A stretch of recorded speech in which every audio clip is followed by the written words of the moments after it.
Congratulations SB19 sa kanila nga pong Mapa Songs. Well, sa huli nga pong tala ay before umabot ito ng 89.4 million plus streams na nitong May 2026.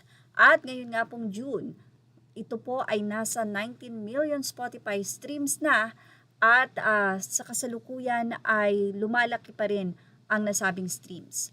Bukod dito, nakamit na rin ng SB19 ang mahigit 1 bilyong Spotify streams across all credits. Isang makasaysayang tagumpay para sa P-pop. Sa ngayon, mapa pa rin ang pinaka-stream sa kanila ng SB19 Spotify. Bakit nga ba ang mapa ang pinakikinggan ng marami? Dahil ang mapa ay walang panahon. Ito ay napaka-emotional at talaga namang makatotohanang kanta. Isang kanta na nagbibigay ng pagpapahalaga at pagpapakita ng respeto at pagmamahal sa iyong magulang na nagpagod ng napakatagal upang ang anak ay mabigyan ng magandang kinabukasan.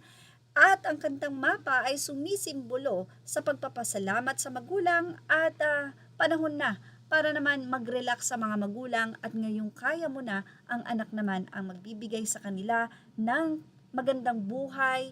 Hindi man ganun kaganda pero at least maramdaman nila ang pahinga.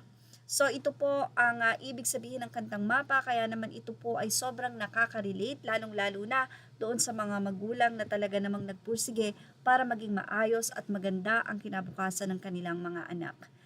And payback time, sabi nga nila. Tatanda ang ating mga magulang, darating ang panahon, sila naman ang mga kailangan ng ating kamay para sila ilalayan, ang ating mga paa para sila ay tulungang lumakad, ang ating mga mata sa panahon na medyo malabo na ang kanilang mga paningin ay tayo naman ang maggagabay sa kanila. At sa kanilang pandinig na darating ang panahon na talagang hihina na, ang anak ang magiging silbing pandinig ng kanilang mga magulang.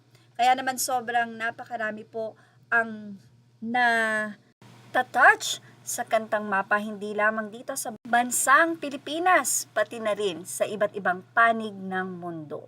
Nagkaroon ito ng iba't ibang version na sabi nga natin ay sobra talagang tinangkilik ng marami dahil sa nakaka-touch at nakakaiyak na lyrics nito. Madalas din itong gamitin sa graduation at marami pang event. Ang kanta ng SB19 na isa sa nagbigay ng napakaganda nga pong pangalan para sa grupo ang SB19. At ang maganda rito, sarili nila itong compose.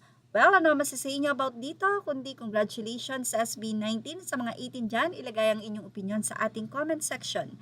Images are all credit to the rightful owners. Thank you for watching Showbiz Now.